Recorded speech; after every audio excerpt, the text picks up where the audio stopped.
Thank you, Mr. Chair. I have lots of questions actually, but I probably maximum of 30 minutes. Can I have maximum, just maximum, sir? Just proceed. If the questions are Thank you. on point, I will let you proceed because that's what the agreement anyway. You have 10 minutes, but I'm not going to hold you to 10 minutes. If there were case, if you said you were going to go to a speaking engagement, so go ahead. Yes, sir. First of all, I laud and appreciate the very insightful line of questioning of our colleague, Senator Onasan, and even the very insightful responses also given by Police Superintendent Eric Noble, because there are other ways to It's really, verbal judo. to really neutralize suspects, because killing is definitely the last resort. I think that's understood by everyone. Tungkol muna po doon sa the number of casualties on the part of the PNP, and it was confirmed, and because that was also reported in media, that the number of operations conducted are 29,274 as of today, as of 6 o'clock today, from July 1, dun po sa Operation Double Barrel. And then, doon naman po sa mga namamatay, yung killed na drug personalities, 1,573 in the course of the police operations. And the casualties on the part of the law enforcers, 13. So kinonfirm niyo po yun kanina, 13. Although gusto ko lang hong palalahanan sa inyo, nan-report po ito ng media, na ang sabi po ng ating Pangulo ay every day may police na namamatay sa police operations. Hindi ko po minamaliit yung figure na 13 because one dead is one too many. So whether these are policemen, whether these are suspects, drug personalities, one dead is one too many.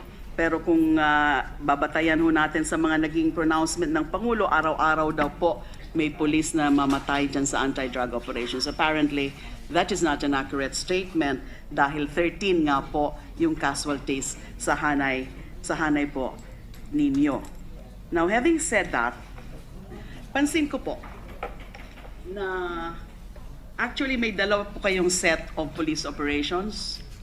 Yung isa, yung pinaka parang general police operations nyo, applicable to all kinds of PNP operations, the revised PNP operational procedures, and the version that I have is December 2013.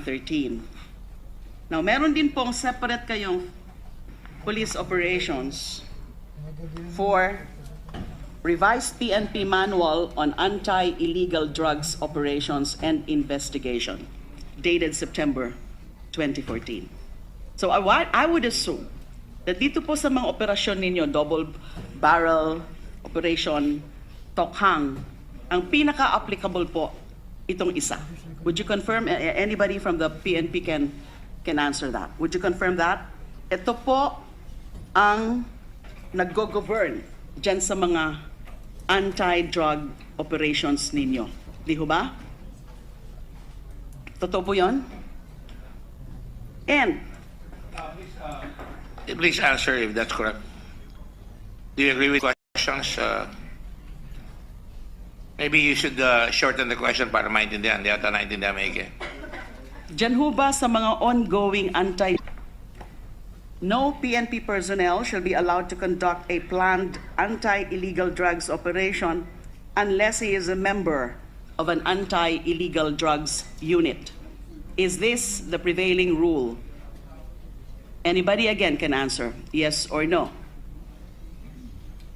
No PNP personnel shall be allowed to conduct a planned anti-illegal drugs operation unless he is a member of an anti-illegal drugs unit. Totoo po ba? Yes, Your Honor. Everybody would agree here? No, take note of the word planned, di ba? Ibig sabihin, project. Planned. Plan. Yeah. Ito po Yes, Your mga Honor. operations ninyo. Yung double barrel, Tokhang, na per the figures that I mentioned, ilan na ho ba yun? Kasi iba-iba tong ay how many drug operations again?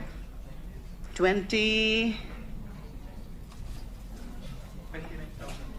29,274 as of October 13.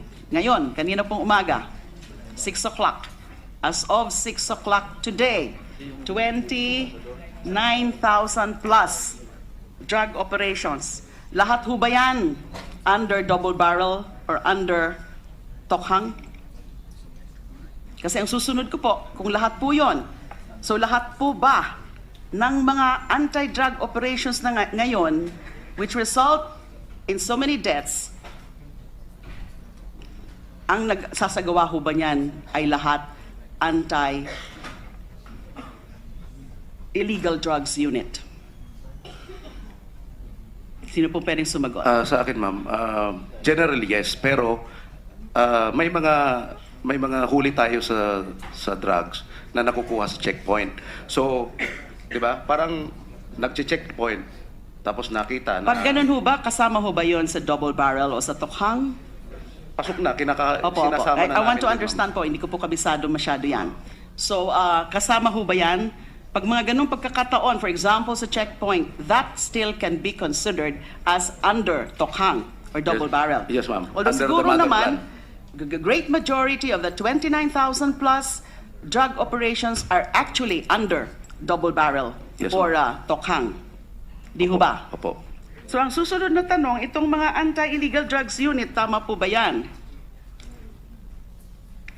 Na ang inyong mga anti-illegal drugs unit, itong AIDSOF, RAIDSOF, SOTG, DAID, SOTG, meron ho kayong mga acronyms dito. I wanted to ask this question because I really want to know that ganun ho, na ganito talaga ang talagang nag-undertake ng mga double barrel at tokhang operations na yan ay talagang mga anti-illegal drugs unit lamang. Dahil nga po, siguro naman may ilan-ilan sa atin nakabasa ng isang article ng Guardian, a London-based newspaper. You know, allegedly, the reporter has interviewed an unnamed anonymous police official who admitted or who claimed, I'm just citing that report, na meron daw ho yung tinatawag na mga secret police units or secret police death squads. Ano po bang masasabi ninyo dyan? Kasi kung may ganong claim, Wala po yun, na ma'am. secret police unit or secret police death squad, Yes. then ibig sabihin, hindi sinusunod itong nakalagay dito sa guidelines na dapat miyembro lamang ng mga anti-illegal drugs unit dapat ang nag-undertake ng mga operasyon na yan. Di ho ba? Yes, ma'am. Pero ma'am, as far as Cebu is concerned, wala po yung secret unit. You are talking about Cebu. Yes, ma'am. May I ask who is the highest ranking PNP official here so that we can just have a general discussion and not specific places? Meron po Who ba is sa the mga highest kapulisan na ranking? nandito na magsasabi na meron death unit o special unit na pumapatay? Tama ba yan, Senator De Lima? Yes, based on the report. Meron po ba? Tumayo lang po at taas ang kamay, sabihin sa akin kung sino yung nakakaalam. Meron po ba? There's none, sir. Your Honor. There is none. None, sir. Mr. Chairman. That's from General Chief Superintendent Albayado. I'm sorry. Sino ang pangalan niya? Okay, go ahead. And talking about specifics, I just need to raise this.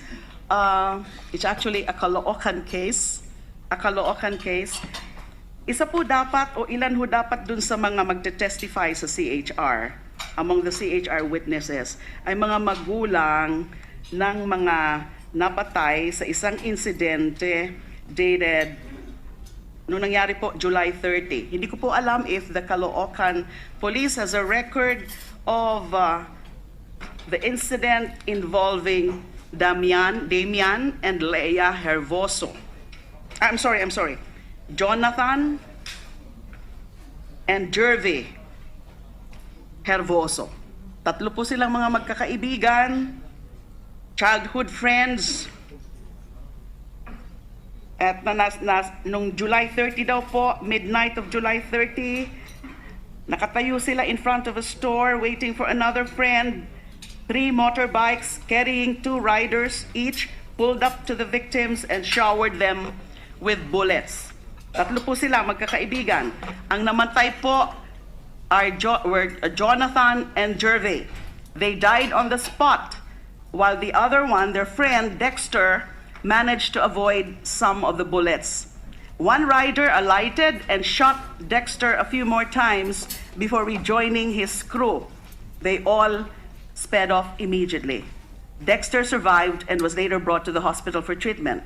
When the police arrived, sabi po ng mga testigo, dyan sa case na yan na hinahandle din ng CHR, the police officer in charge declared that the same was allegedly committed by the Caloocan Death Squad. Kasama po yan sa testimony, sa affidavit ng mga testigo dyan sa kaso na yan involving the killing of Jonathan and Gervais Hervoso. So mas maganda po sana kung marinig natin yung mga testigo na yon. Because syempre ayaw naman natin maniwala dyan sa report na yan. At tinatanggi nyo naman po yan, mga kapulisan, na merong so-called police death squad. So I just want to ask muna the chief of police of the head of the police in Caloocan kung nasa record nyo ba itong kaso na ito? Jonathan and Gervais Hervoso, Jervoso. Nangyari ho midnight of July 30, 2016. Secretary Lai, Yes po. with your permission, I ask permission from the chairman. Sure po. I was just going to ask for clarification. Kanino po bang terminology yung death squad? This is a recurring terminology. Is it media generated? Kuminsan ho kasi, ma'am, no, Mr. Chairman, Yes. nagiging biktima tayo nung kinakahon tayo dun sa terminology. So, I was going to ask, Mr. Chairman, with your indulgence, Yes. Senator Lai, Go ahead, Senator. kanino pong terminology itong death squad? May Davao death squad, may Bulacan death squad, may Caloocan death squad. Saan nang galing itong terminology yung death squad para we can put everything in Yun na nga perspective? po ang gusto nating linawin. No? Insofar as the Davao Death Squad, through the years, yun po ang na-develop. Yes, media is partly, if not primarily, responsible for that. But the Davao Death Squad has been really often oft-repeated, na even in the reports of, for example, the UN Special Rapporteur, Philip Alston, the report of Human Rights Watch, and then the report of the CHR. They also refer to that as the Davao Death Squad. Through the years, parang naging, whether it's an urban legend or whether it's a rumor, and then whether these are facts, but yun na po ang terminology na paulit-ulit na nasasabi. Kaya I'm really alarmed. I'm disturbed by the fact that in the current spate of extrajudicial killings, meron na rin hong mga tinatawag na iba-ibang death squad, like the Caloocan death squad. Because if we are to believe the witness or witnesses in this case involving itong magkakaibigan na ito, Jonathan and Gervais Hervoso, meron pong claim na nung dumating daw po yung police, the police officer in charge, I don't know if we have the name of the police officer in charge, I don't know if that was identified by that particular witness, declared that the same was allegedly committed. So I'm just saying allegedly committed, I'm not sure about this, it's just the claim Yes, ma'am. of the witness. Senator Lai, I'm not really Opo. disputing that claim. No? I can understand, let's say, vigilante, Yes. that has generic and historical origins na kasama na siguro ho ngayon sa dictionary. I just Opo. want to clarify para ho, because ngayon, dati ho, vigilante. Ngayon hinahanap natin yung death squad. I just want to make sure that this emanates, no? If there's no legal basis, no, a vocabulary basis, I just want to make sure that we do not lose the focus. No? Thank you for the clarification. Thank you. Mr. Chairman. And in the interest of time, I'm just gonna ask the chief of the Caloocan if you can please check out this case. Ito pong sinabi ko po kanina. It need not be now. Kung pwede ho, i-report nyo sa committee kung talagang merong ganitong insidente involving itong magkakaibigan nga po, last July 30, Jonathan and Gervais Hervoso. Yes, ma'am. We will Opo. check on our record. So Your right Honor. now you don't have it. You don't have it. I am not aware of this incident, ma'am. I will check kung nangyari nga po ito, ma'am. Okay. And go I have and already in noted line- the names yes. of those that were allegedly victimized by Sa this record niyo po, ilan nga ho uli sa Caloocan? What is the official figures involving Caloocan? 106, 38, Go ahead. What is your figure? Sir, Superintendent Almasan? What is your figure?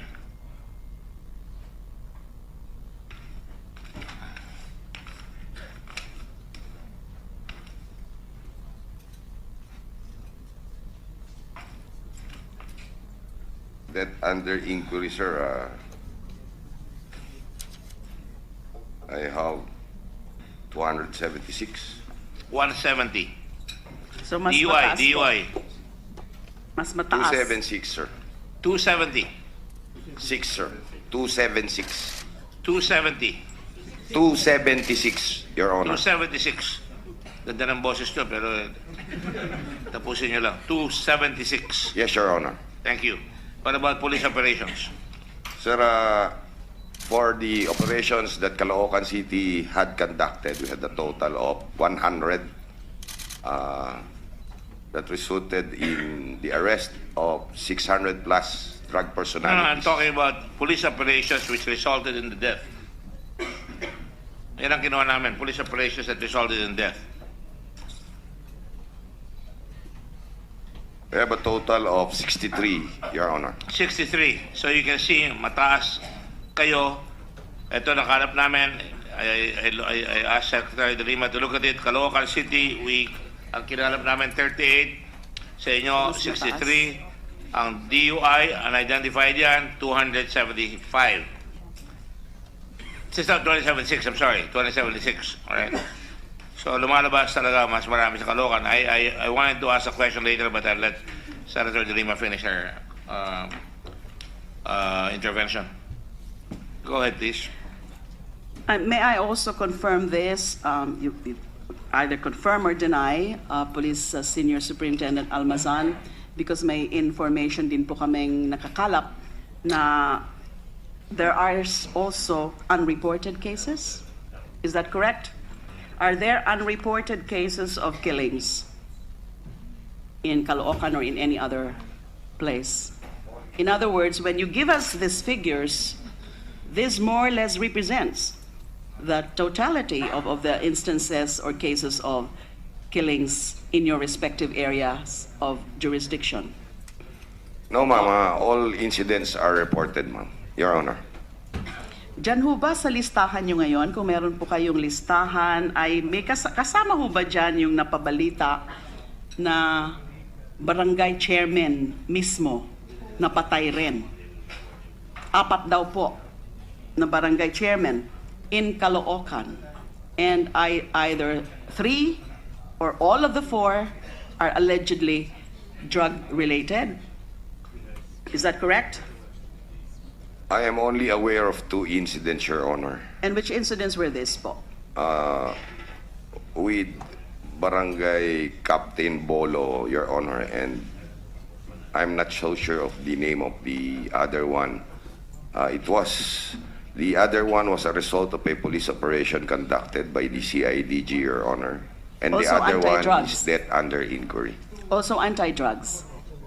The death under inquiry involving the late captain, Barangay Captain Bolo, is under investigation, Your Honor. No initial finding yet as to whether or not it's drug-related? There are reports that would lead that it is also a drug-related incident, Your Honor. The death of Barangay Captain Yan ho ba Bolo. yung, Your Honor. yun ho ba yung nakitaan sa CCTV? Yes, Your Honor. An investigation was already conducted. The PCP commander in charge, who has control over the area where the incident took place, already explained his side. An SITG was formed by the district headquarters, and the handling of the investigation now, Your Honor, is handled by the district investigation division. But it was caught on CCTV. Yes, Your Honor. And therefore, do you confirm the the visuals there, which tend to indicate that at first it was a group of policemen who went to his particular place where he was, and then later, sinundan daw po ang sumunod na pangyayari, nakamotorsiklo na mga naka-civilian at yun ang pumatay sa barangay chairman na yan. Ganun ho ba yung istorya dyan? Yes, Your Honor. Based on the report that was submitted by the PCP commander who has area of that incident, that the late barangay captain was his informant and he visited the barangay captain prior to the incident, Your Honor. And why would it be a drug-related killing? When the victim was a barangay chairman, can you tell us a little bit more about that? Bakit ito drug-related killing at itong biktima ay barangay chairman? Again, meron ho kami, isa sa mga kaso po ng CHR ay yung pagpatay din ng isang barangay chairman sa Tuguegarao. But it's drug-related because allegedly the barangay chairman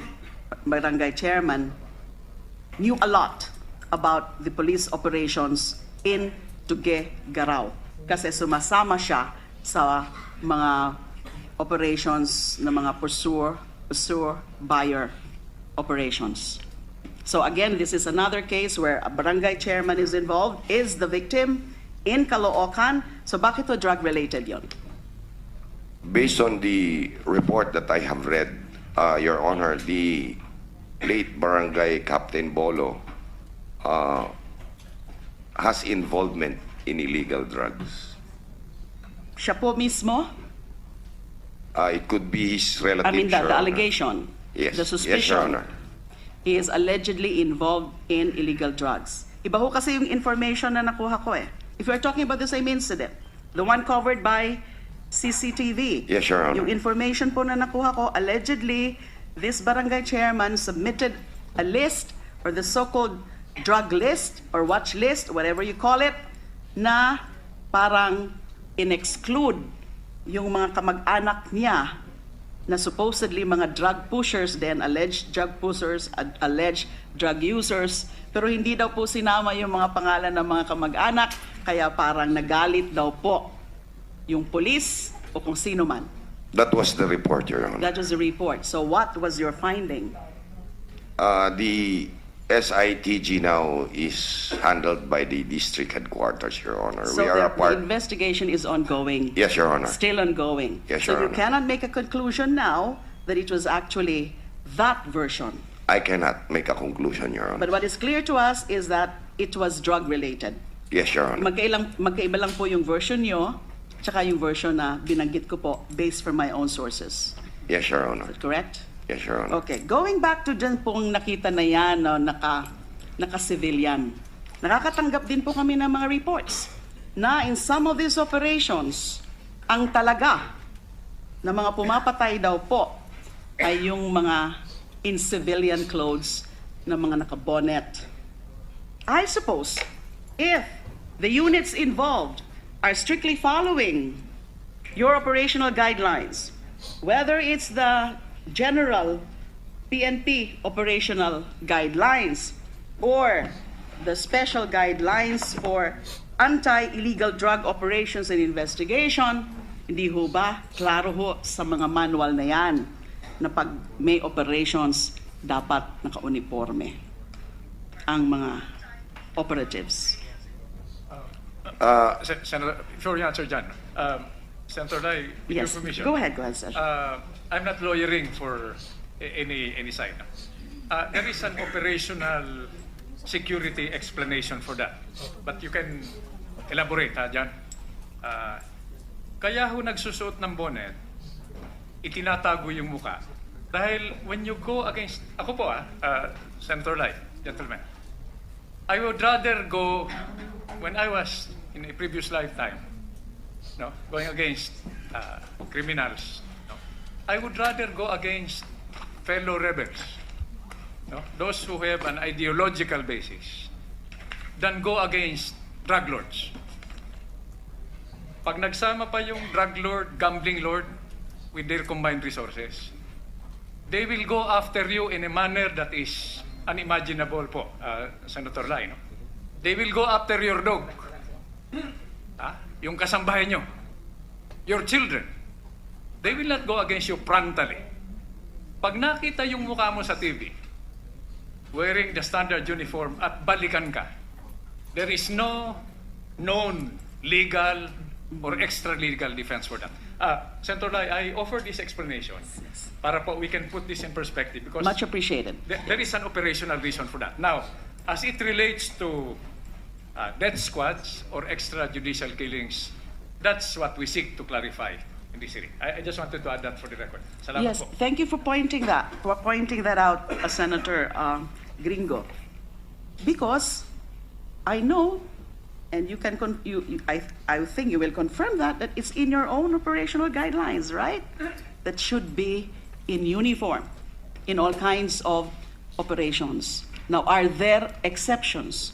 Now, if there is none, if there are no exceptions, it's about time, I think, that the PNP should propose, given the point raised by Senator Onasan, because right now we have reports, we do have credible reports that in those operations, the ones undertaking that are actually not in uniform, and in fact may bonnet.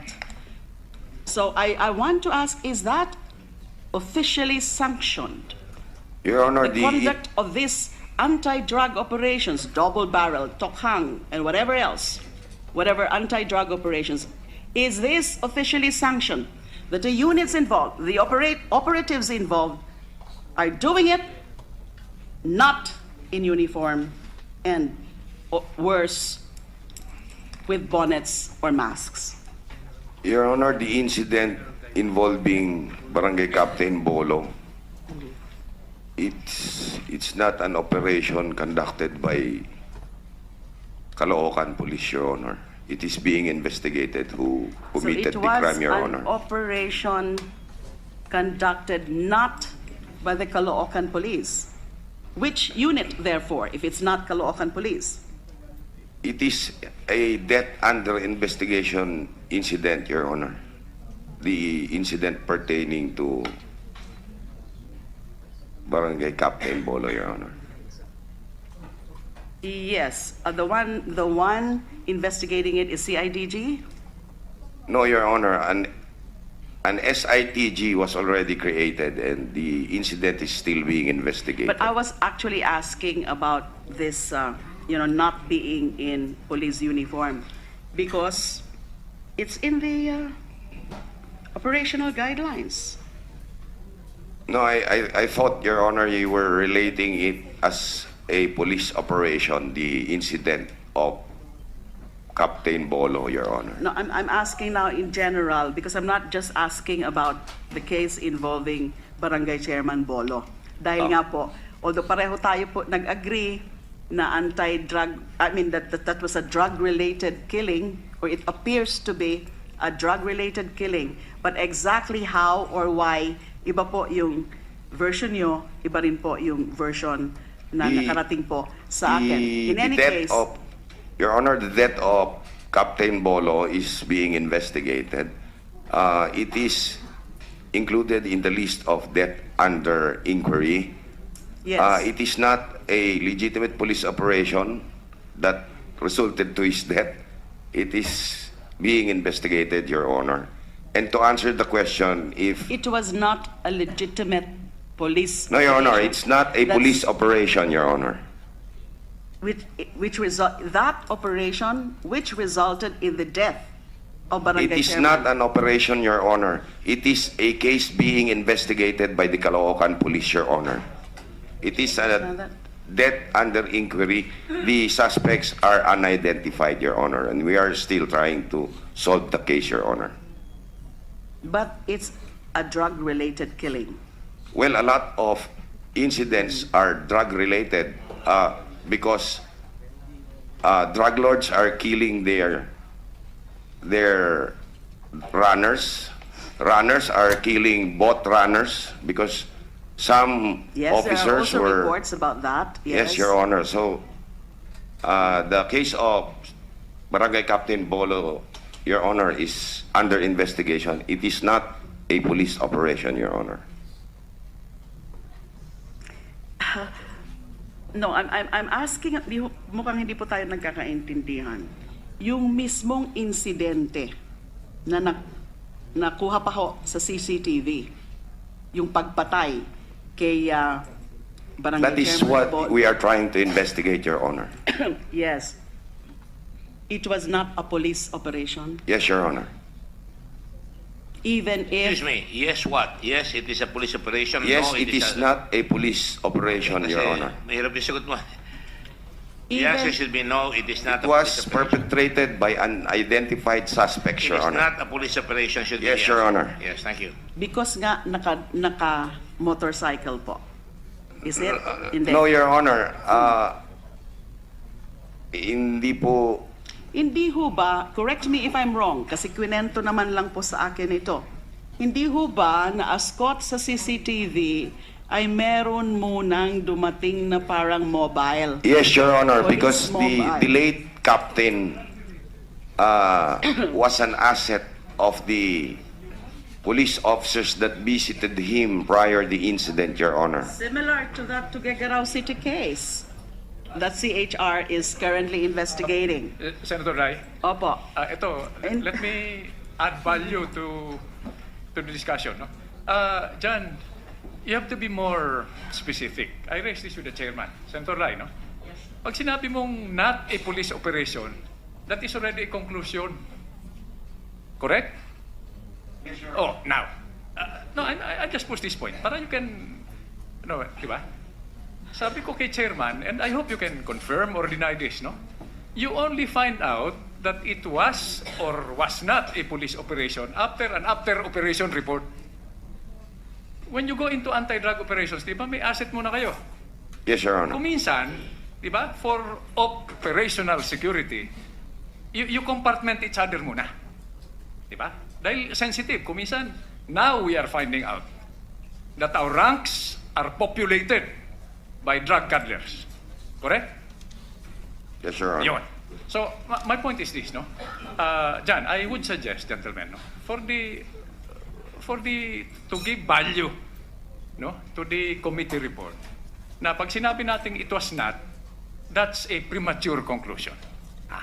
That's why you are investigating, di ba? Correct? Tell me if that is disputable. Dahil sa aking pagkaalam, pag sinabi mong conclusion na yun. So what's the point? So hahanap ka ng ibang angulo, di ba? But my humble suggestion is for you to qualify it and be more precise because that will be material, no, for us to find out if this was drug-related, this was politically motivated, vendetta, love triangle. Marami ng possibilities. Okay? Yes, Your Honor. Senator Rai, can we hear out Thank you, sir. Superintendent Almasan? Yes po. Okay, Yes, please. go ahead. Go ahead. The case of the late Captain Bolo is still being investigated. It was perpetrated by unidentified perpetrators. Despite even though the video would show that the late captain was visited by a patrol car prior the incident, the officers were already made to explain how come a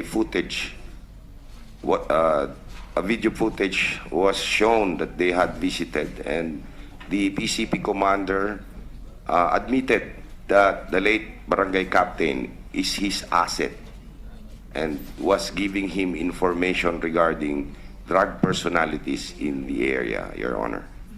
So we're still trying to find out who are the real perpetrators of this incident. Senator Lai, John, let me pursue that point para kumpleto tayo. No?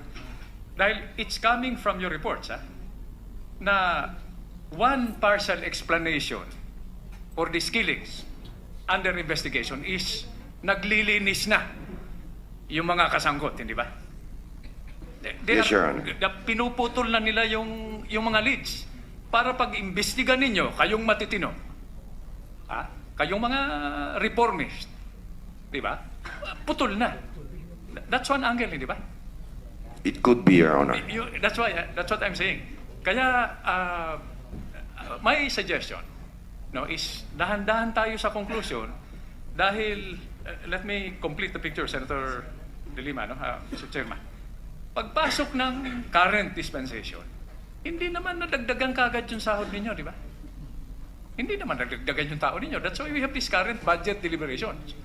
At hindi pa tayo nakakasiguro na nalinis na natin yung mga hanay natin. Nung mga talagang, kaya nga may mga third list pa, di ba? You have to factor this in. Because until that happens, no, we will go through this, lagi namin sinasabi yan ng ating chair, ni Senator De Lima included. Now we will have to go through these painful dark ages where we will make mistakes. Pero pag napasundan na nito, dagdagan yung sahod, dagdagan yung manpower, equipment, our wherewithal, plus the support, legal support, medical support, we have no more reason to make mistakes. That's all I'm saying. Thank you, Mr. Chairman. Thank you, Senator Lai. Salamat po. Sa balik ko tayo dun sa tinatanong ko. It's in general, not just specifically in relation to Chairman Bolo. Kundi yung tungkol nga ho dun sa mga hindi naka-uniforme. I want to understand that because my understanding, my reading of your own guidelines say na dapat naka-uniforme. May maganda hong point na rin si Senator Gringo kanina na baka naman may mga pagkakataon na katulad din nung megaphone ay hindi rin. Yes, I see someone raising his hand. You can probably... General, go ahead, please. With the permission of the chairman, sir. General Roque? The general rule for the conduct of police operations that they should be in their proper uniform or the prescribed uniform that is appropriate for the operation to be undertaken. But there are instances when the uniform is not advisable. For example, in the conduct of buy-bus operation, it is presumed that our pusur buyer should be in civilian attire. Otherwise, if he is in the prescribed police uniform, then the seller would be already alarmed of the impending buy-bus operation that will be conducted. Is that found in your manual covering anti-illegal drugs operations and investigation? Yes. Your Honor, the general rule is provided for in the police operational procedure. And the exceptions are there also? Including the buy-bus operation as an example of the exception?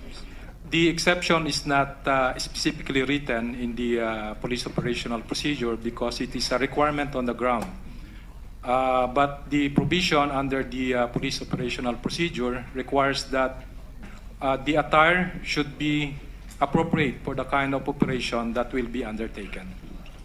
Would that exception contemplate men in masks? No, Your Honor. So how come there are reported cases on that? I mean, can I ask openly? And of course, we would appreciate honest answer.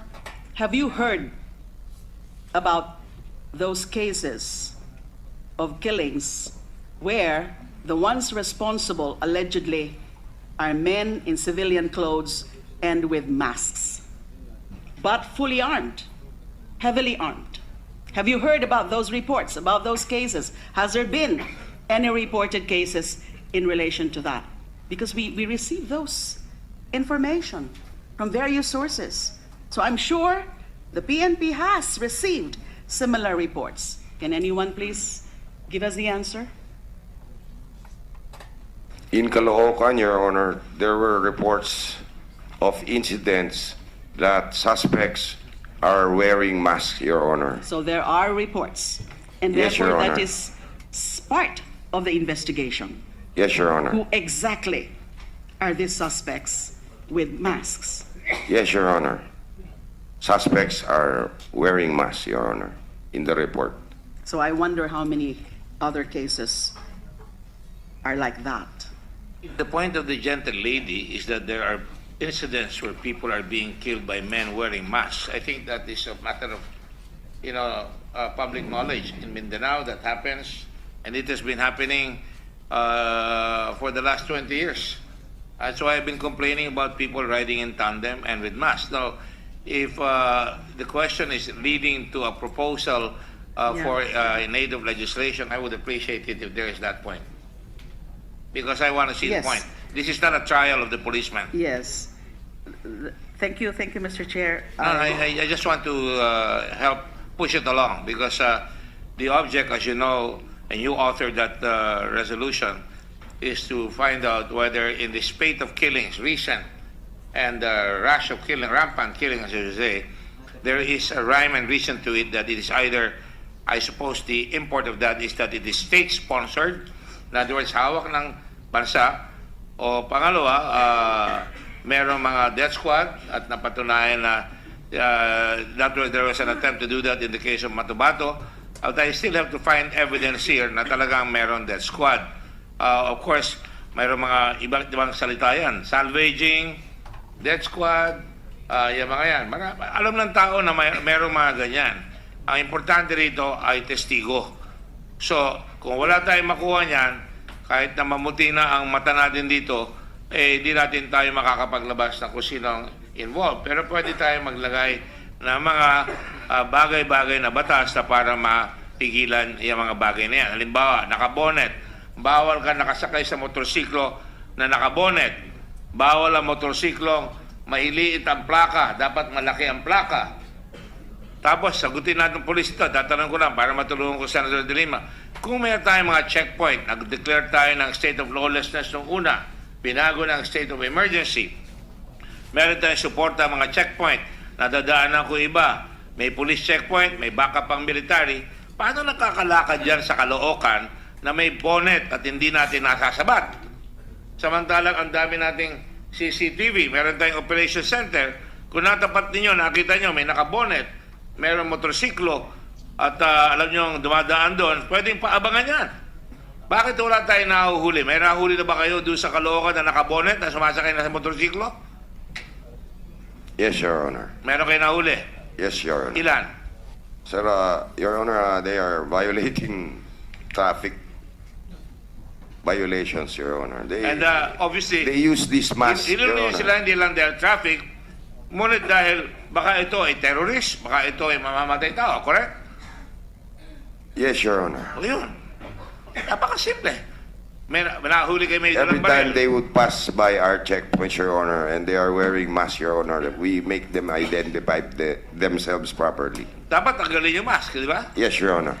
Because they have a reason to believe na in this era of emergency, time of emergency and lawlessness, baka meron talagang gagawin na hindi mabuti yan, di ba?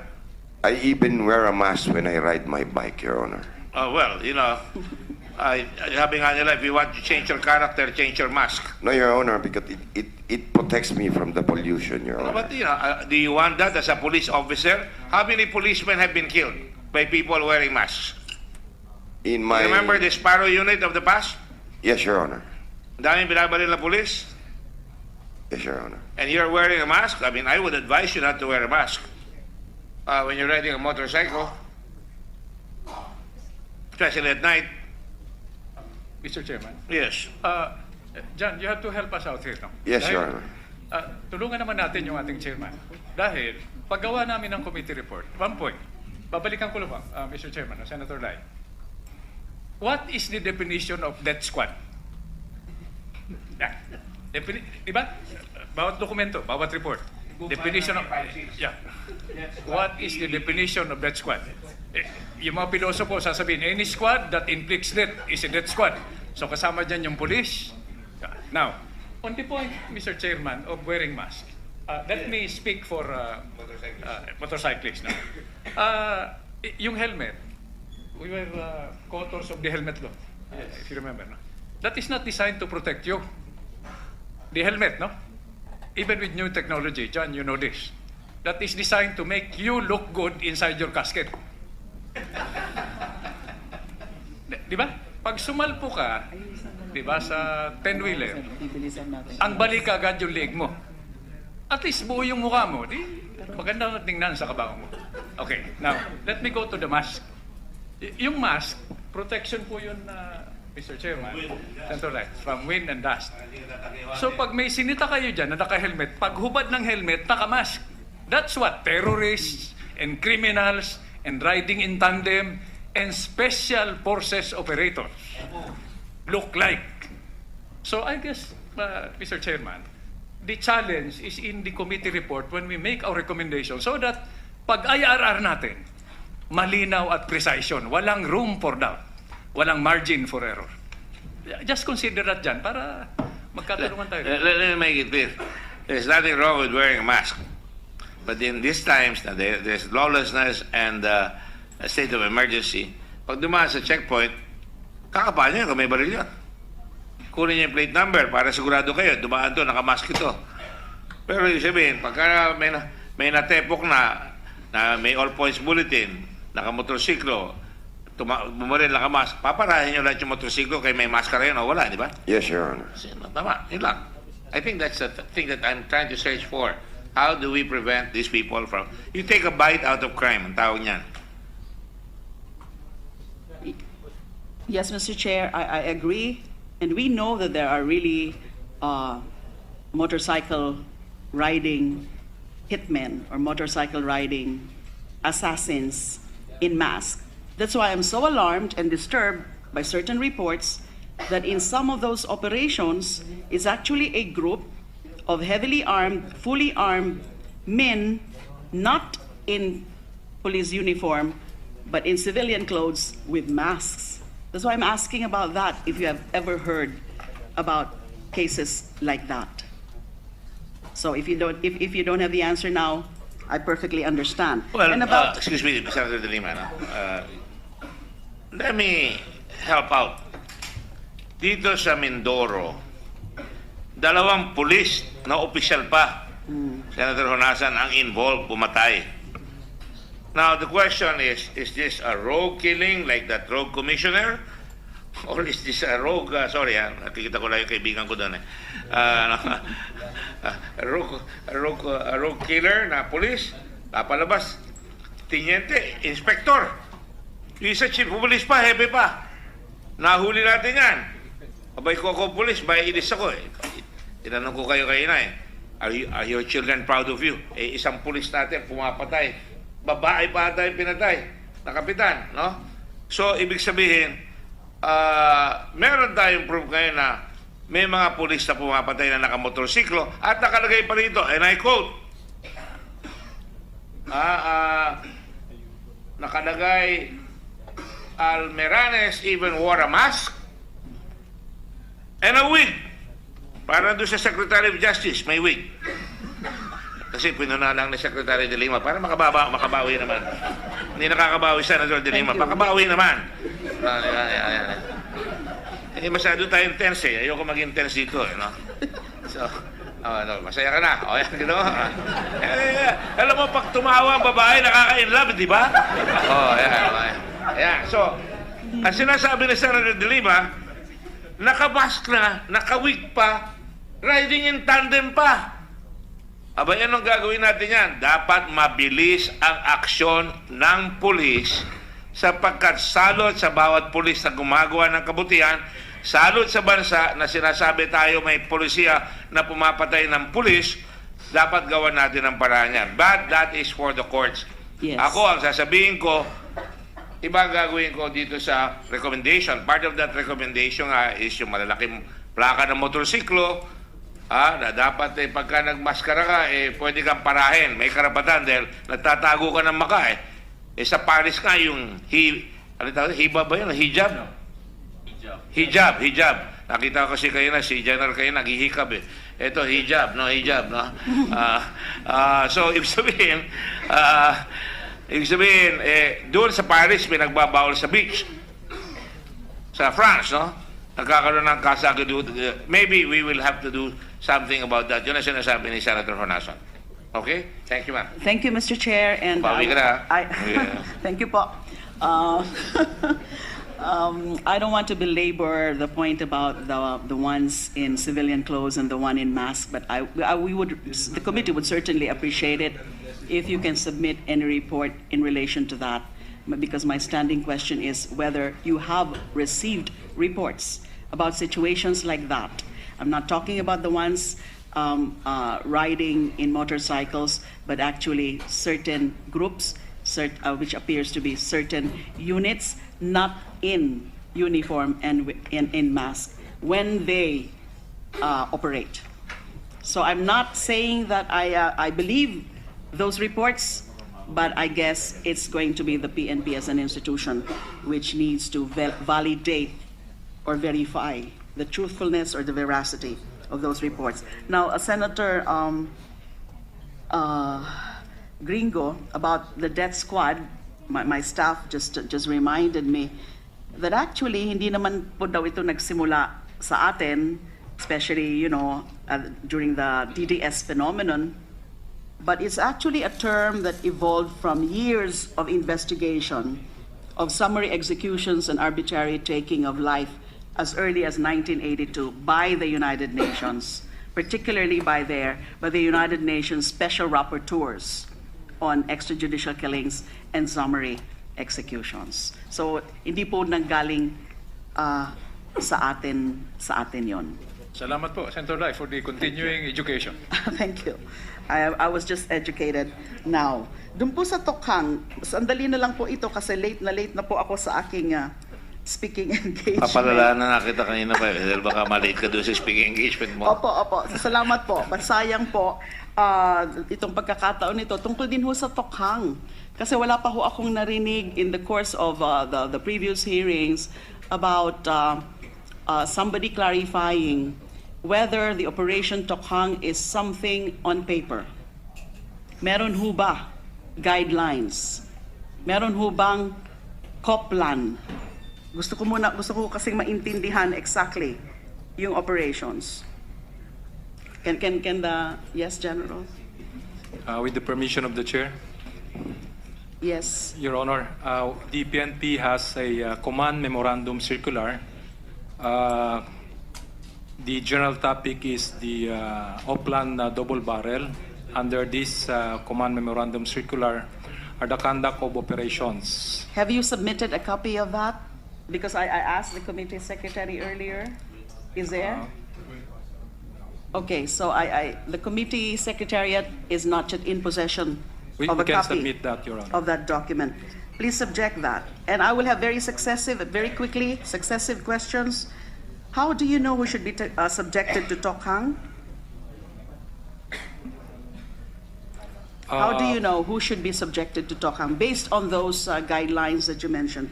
Your Honor, the targets or the conduct of the Tokhang is being directed by the national headquarters. The different regions and provinces are given certain targets that they will approach and request that they stop, particularly the... And the information are generated, correct me if I'm wrong, the information is generated predominantly from the ground, meaning barangay officials. That is one of the source, Your Honor. One of the sources. Yes. So there are other sources. I just want the public to know, a lot of people have been asking, including this representation, bakit yung tinawag Tokhang? Anong ibig sabihin nun? Takatok. Hangyo, Your Honor. Tok-tok. Ha? Knock and plead, Your Honor. Knock and plead. Tokhang is tok-tok in Bisaya, Your Honor. Tok-tok. Tokhang and hangyo yung to plead, Your Honor. Hang is to plead. Yes, sir. In-abbreviate po yun. Kinumbine po yung katok and you plead. Knock and plead, Tokhang. Ano yung Bisayan to plead? Hang. Hangyo. Hangyo. Opo, Your Honor. Di ba bitayin you? Sa English po, hang. Oh, hindi. Bitayin kita. Hang you. Hangyo, Your Honor, in Bisaya is Natakot yun ah. to ask, please. Ha? Say please, hangyo. Okay, sige. Huwag kayo mambibitay. Hindi You po, can Your talk, Honor. but not hang you. Okay? Hindi po kami nabibigay. So yung listahan po galing sa various sources, including barangay officials, correct? That's correct, Your Honor. Now, yung listahan pong yan, is that being validated by the PNP before operations are conducted? Yes, Your Honor. There's a validation procedure before this is distributed or disseminated to the concerned operating units. And syempre, yung operating units are the anti-drug units because your guidelines say this must be conducted by the anti-drug police units. So paano nyo po kinakascade yon? Kapag nakuha na yung listahan from whatever sources, including barangay officials, at sabi nyo nga po, bina-validate. The validation, is that at a local level or at a national level? One at the regional level and then another one at the national level, Your Honor. Regional and national? Yes, Your Honor. Not municipal, not city? There are information also coming from the barangays, the cities, and the municipalities, but these are being validated at the regional level, and then these validated information are also further validated at the national. How is validation done? If you may share, you can always say that you cannot share it for some reason. Your Honor, I'm not privy to the actual procedure for the validation, so I may not be able to. But is answer that the procedure indicated in that memorandum circular? Was that the memorandum circular that you mentioned that you're going to furnish a committee with a copy? Not really, Your Honor, because this is already an intelligence matter. It's an intelligence matter, Yes, so Your it's Honor. not in black and white. But there is, I suppose, a process of validation. Yes, Your Honor, there is. And once validated, whether at the regional level or the national level, I would assume that would now be cascaded to the anti-drug unit concerned, which will do or who will undertake the actual operation. Correct? In the case of the Project Tokhang, the information will be disseminated to the heads of the different units. In the case of the region, it will be through the regional director. For the province, it will be through the provincial director, then city director or the chief of police of the municipalities. When any concerned unit conducts Tokhang, or even in cases of the so-called voluntary surrender, there is a form, right? Nababasa ho natin yan, binabalita po yan. Is there a form that the subjects of that particular operation sign? Yes, Your Honor. What is that form, please? And is that part of that memorandum circular governing double barrel or Operation Tokhang? That form is an affidavit, Your Honor. What kind of an affidavit? Let me just... Do you have a copy, a sample copy? I don't have a sample with me right now, Your Honor. Can we ask, please, for a copy, a sample Yes. copy of that PNP form? Yes, Your Honor. Because the information that we're getting also, you may confirm or deny that the form supposedly contains some kind of an admission and or undertaking that the subject is either a drug user or a drug pusher, and there is some kind of an undertaking to what? Your Honor, one of the provisions of the affidavit of undertaking is for the surrenderer to... So you call them Stop. surrenderer. Yes, Your Honor. To undertake to stop all the activities which violate Republic Act 9165, and that the surrenderer is doing this act not just for himself or herself, but for the family, community, and for the betterment of the country, the people. So there is an implied admission that the subject, the one signing that particular form, is involved or has been involved in illegal activity violative of the law. Yes, Your Honor. So that's admitted that there is such a portion. That's why we want to see that particular form. Because the next question is, since it's an admission, don't you think that is in the nature of a confession, extrajudicial confession? And therefore, if we're going to be strict about it, the subject has to be assisted by counsel. Is that being done on the ground? In the format of the affidavit of undertaking, Your Honor, there is a provision for the assistance of an attorney in the What affidavit. particular provision, what exactly does it say? That the subject has the right Well, to be assisted. And of course, since it's a right, is actually subject to waiver. But as you know, as you very well know, you are law enforcers. There is also a process or a requirement for a waiver to be valid. Correct? Yes, Your Honor. Did you study law as Police Chief Superintendent? Yeah. So Yes, you Your Honor. agree? Yes, So Your Honor. is that provided for in that particular form? In the particular form, since these are considered as voluntary surrenderers, what is provided is the portion where there is an indication that the particular surrenderer is being assisted or was assisted by a counsel or attorney. Is that really being done on the ground? Are there counsels there? Are there POW lawyers there? Are there private counsels there? Yes, Your Honor. We are, of course, talking about those who voluntarily surrendered, correct? Not the tokhang. Or both. What are we talking about?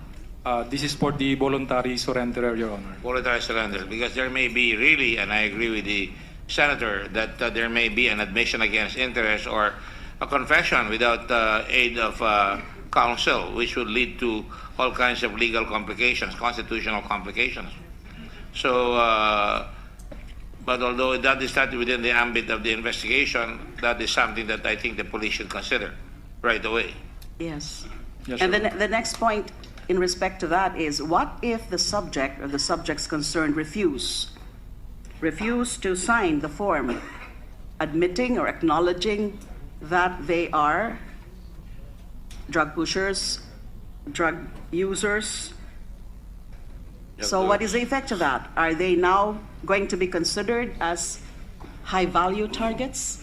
No, Your Honor. As from the phrase voluntary surrenderer, the PNP personnel on the ground do not force the ones coming to the office of the PNP to sign this affidavit of undertaking. If they do not wish to sign the affidavit, then they are not being forced to sign it.